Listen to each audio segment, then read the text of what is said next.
While I was pregnant, I was subjected to numerous discriminatory remarks. Here are several examples. Incident number 1. When it became obvious at work that I was pregnant with my first child, a male colleague told me that I had a choice to make. I could either be a successful mom or a successful scientist, but not both.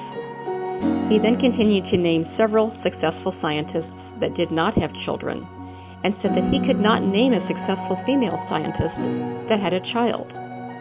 I replied that my husband was also going to be a parent, and did he have the same choice? Then I walked away.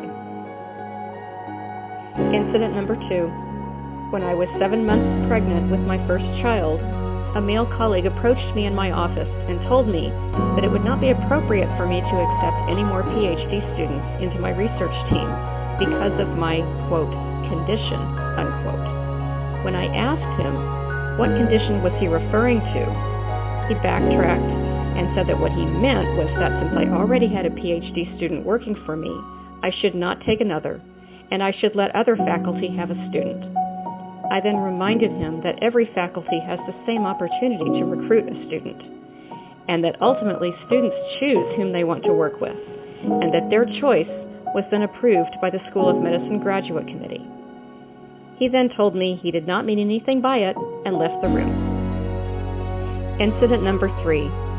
At my annual review, my supervisor first reached his hand out to me and asked when my baby was due.